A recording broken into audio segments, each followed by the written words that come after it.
German Task Group, Baltic Sea, September 1944.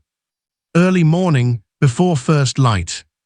The Baltic was already working against them.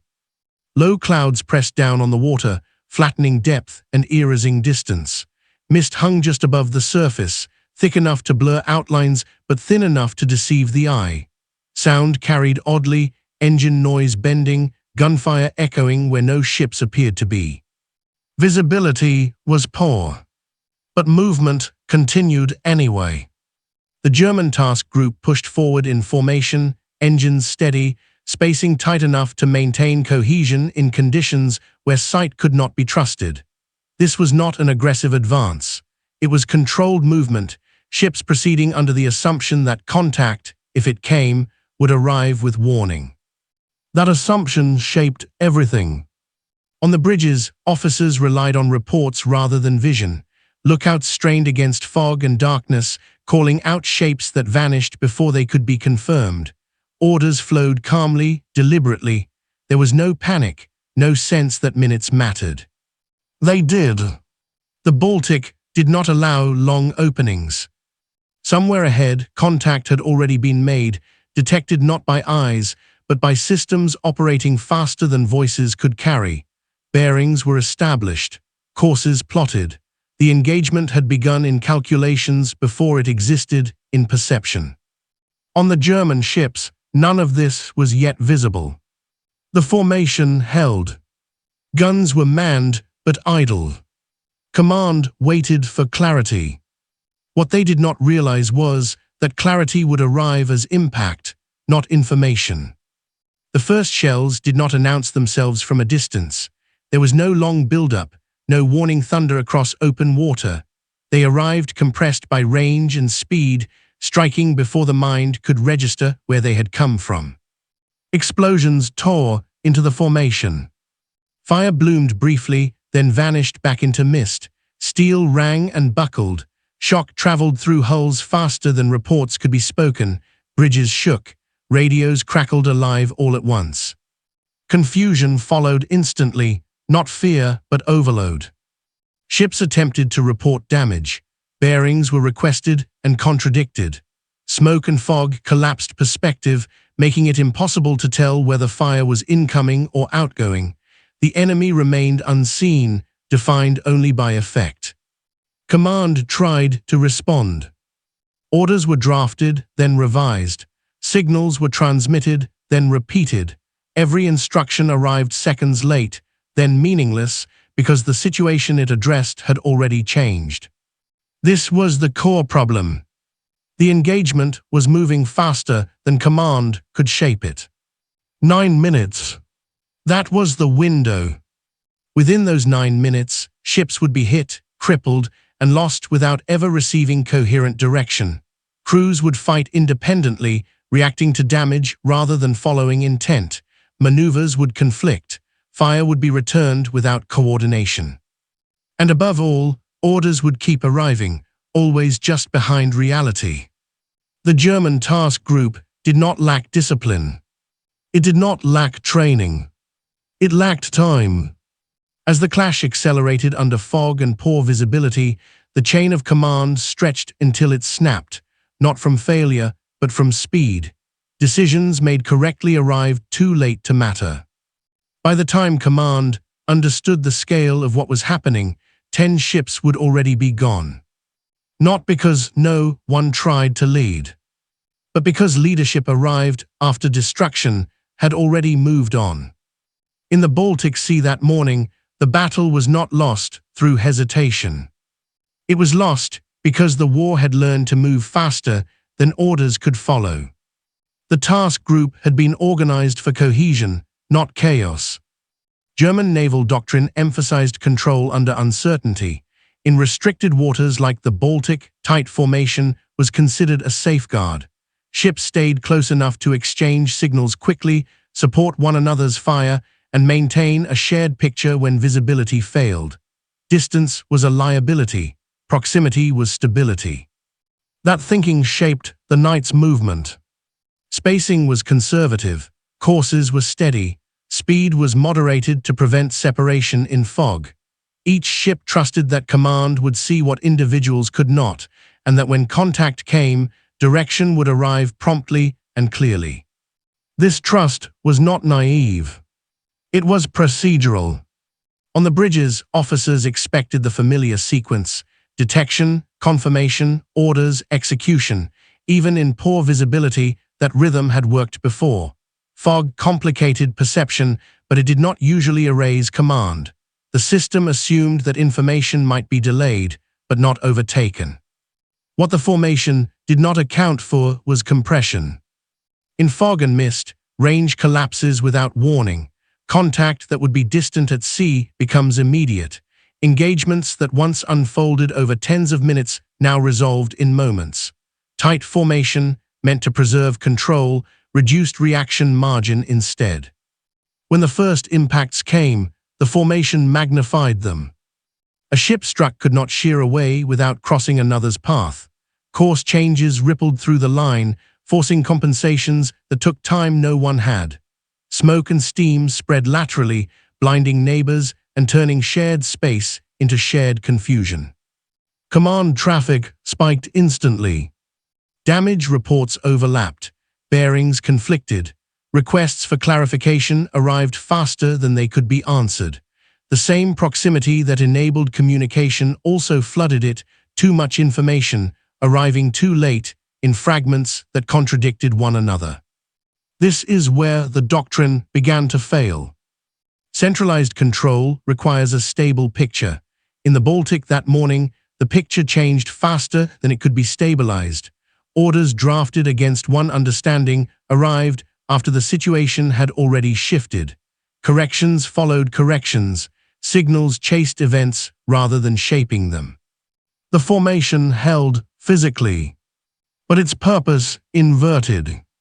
Instead of enabling coordinated maneuver, proximity restricted it.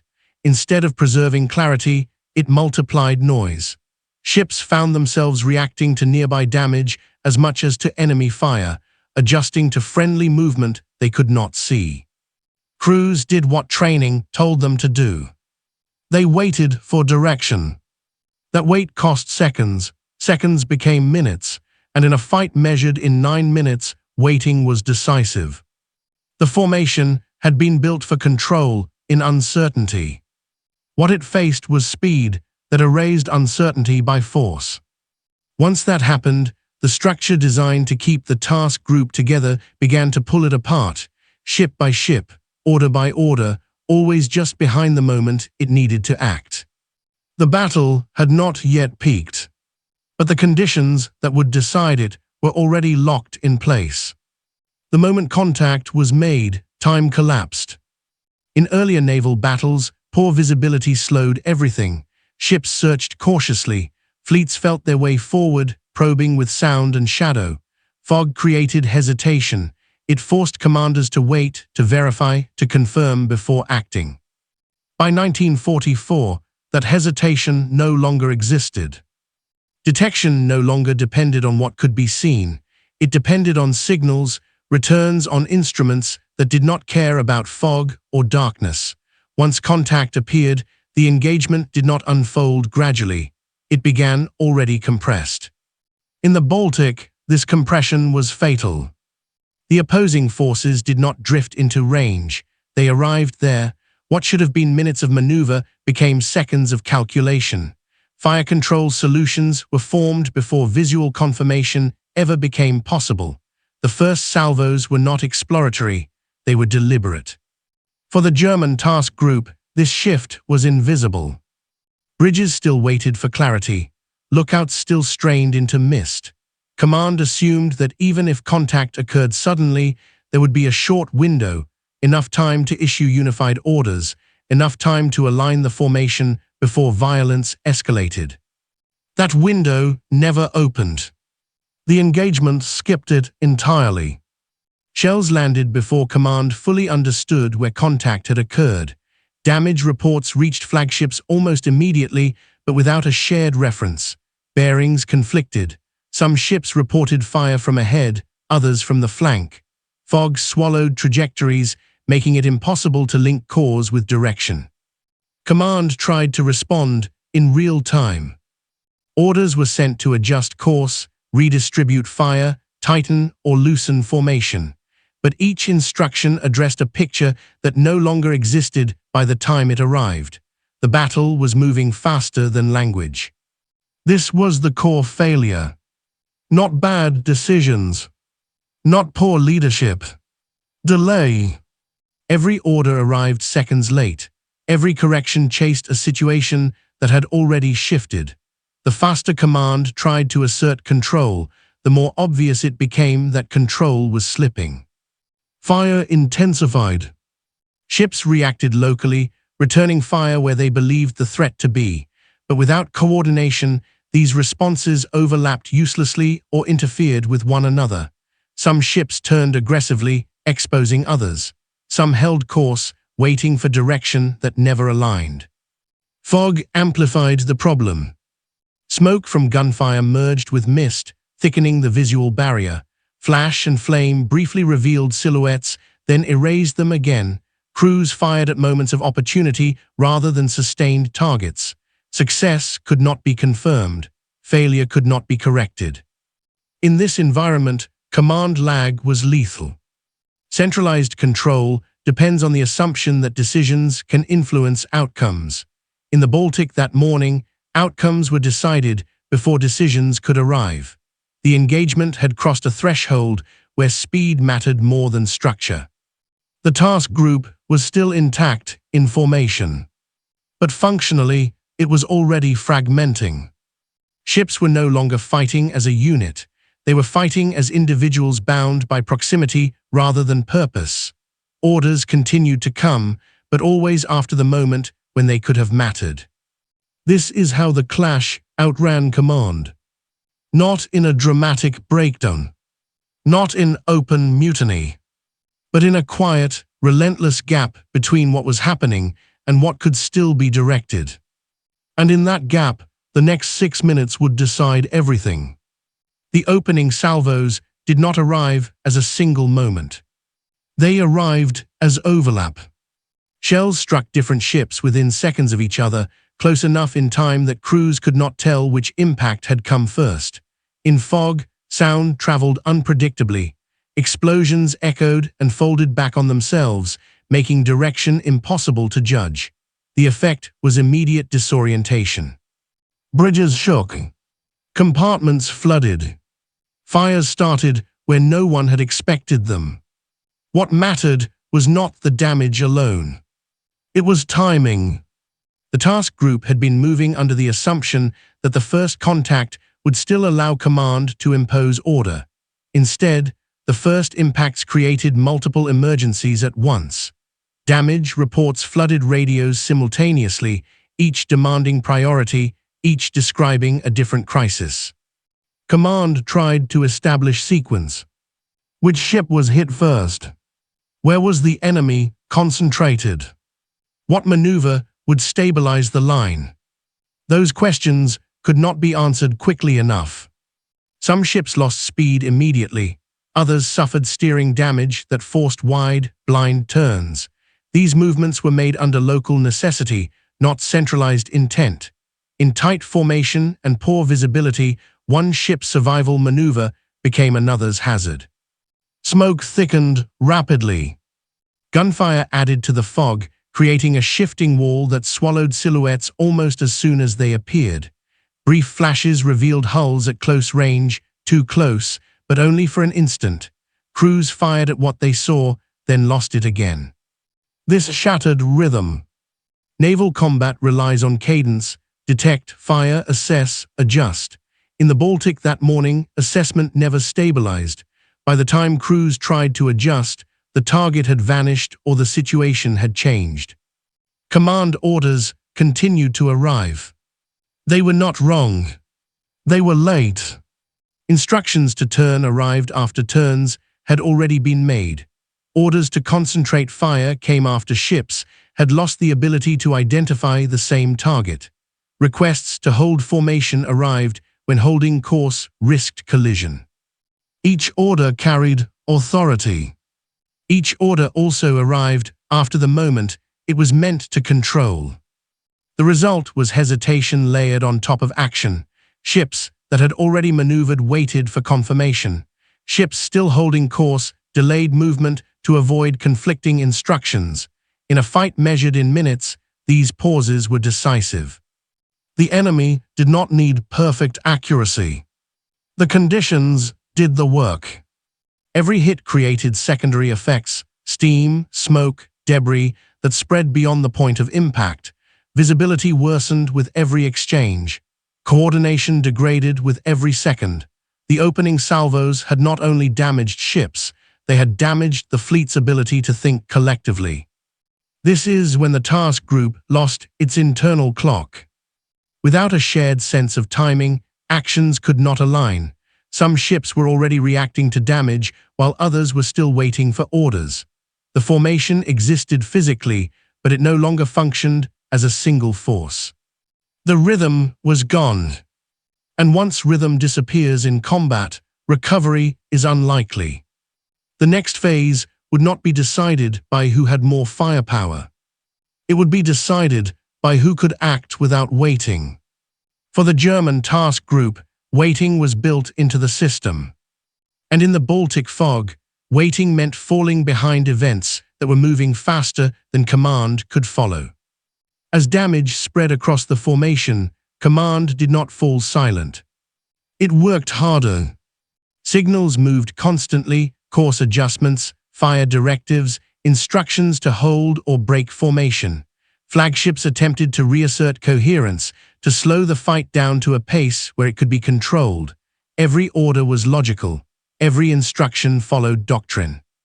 None of them arrived in time. This was the cruel paradox of the engagement.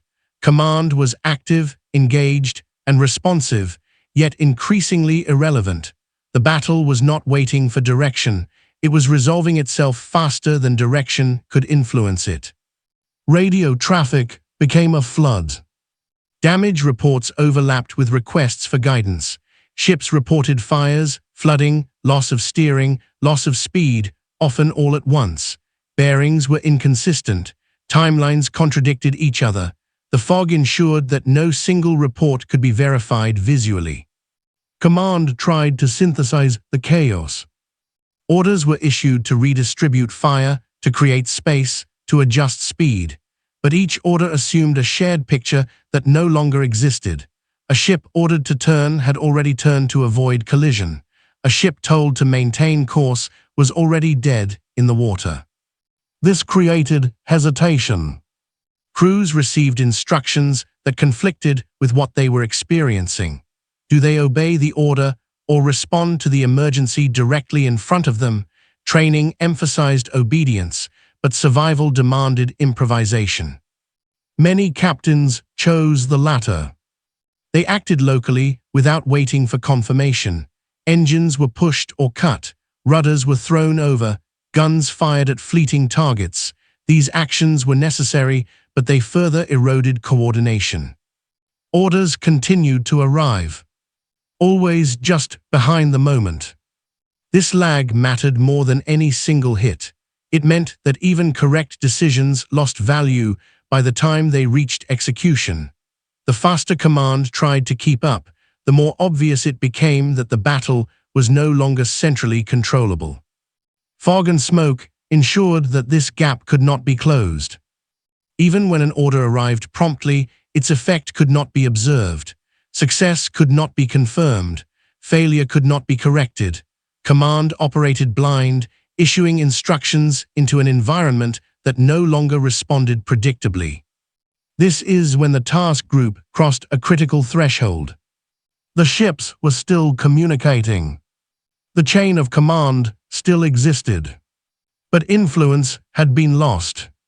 From this point on, outcomes would be determined by immediate conditions, damage state, proximity, chance encounters, rather than by intent. Orders would continue to flow, but they would shape nothing. The battle had slipped ahead of language. And once that happens, even disciplined forces begin to fracture, not from panic, but from necessity. The next minutes would not be coordinated. They would be endured. The 10 ships were not lost in a single wave. They were lost in fragments. Some took direct hits early, engine rooms flooded, power failed, speed collapsed. In fog and smoke, these ships became obstacles as much as casualties. Unable to maneuver, they forced neighboring vessels into sudden course changes that created new danger. Others were lost indirectly. Steering damage sent ships into wide turns they could not see through. Near collisions became collisions. Steel met steel at speed, tearing open hulls already weakened by blast and fire. These losses did not come from enemy shells, but from the environment the battle had created. Several ships burned themselves out. Fires spread unchecked as damage control teams were overwhelmed. Smoke choked compartments faster than pumps could respond. Without clear orders or space to withdraw, crews fought losing battles against heat and time. These ships remained afloat briefly, then disappeared into the fog. What united all 10 losses was isolation. Once coordination failed, each ship faced its own ending. Help did not arrive because help could not see where to go. Orders did not save them because orders arrived after conditions had already shifted. By the time the scale of loss became visible, it was already complete. 10 ships were gone, not erased at once, but removed from the fight one by one, faster than command could register the pattern. For the crews, the battle became intensely local. Men fought fires they could see and ignored threats they could not. Damage control teams worked without knowing whether neighboring ships were still operational. Gun crews fired at brief flashes, then waited, unsure whether to reload or relocate. Orders still arrived, but they no longer anchored behavior. Captains made decisions ship by ship, minute by minute. Some chose aggression, trying to break contact. Others chose caution, attempting to stabilize damage before moving. None of these choices were coordinated, and none could be. This did not feel like defeat. It felt like abandonment by structure. The chain of command still existed in theory, but in practice, it could not keep pace with events. Crews stopped waiting for guidance because waiting had become dangerous. Survival replaced doctrine. This shift was quiet. There was no announcement, no breakdown of discipline. Men simply did what was in front of them because nothing else made sense. In fog, with smoke thickening and damage spreading, the battle lost its shape. It became a series of disconnected emergencies. The enemy was present but secondary. The environment, the speed, the confusion, the proximity did more damage than any single opponent. By the time some ships realized they were alone, they already had been for minutes. Understanding arrived after loss. As reports filtered in, command attempted to reconstruct the engagement. Timelines conflicted, bearings overlapped. No single narrative explained how so much had gone wrong so quickly. The pattern only emerged in hindsight. Orders had not been ignored. They had been overtaken. Decisions made correctly were rendered useless by delay. The battle had moved on before instruction could shape it. This was not a failure of leadership, but a failure of tempo. By the time command grasped the scale, 10 ships lost in 9 minutes, the engagement had already ended. Nothing could be corrected, nothing could be recovered. The realization was unsettling. Doctrine assumed that command could always reassert control given enough time. The Baltic proved that time was no longer guaranteed. Speed had become decisive. After the firing stopped, the fog remained. Debris floated where ships had been moments earlier. Oil spread quietly across water that looked unchanged. The sea offered no indication of the violence it had just carried. Survivors regrouped slowly. There was no clear sense of victory or defeat, only absence. Ships missing from formation, voices no longer answering on the radio, empty water where structure had been. The most striking memory for many was not the noise. It was how quickly it all ended. 9 minutes had erased a task group. This battle was not lost because orders were wrong. It was lost because they arrived too late.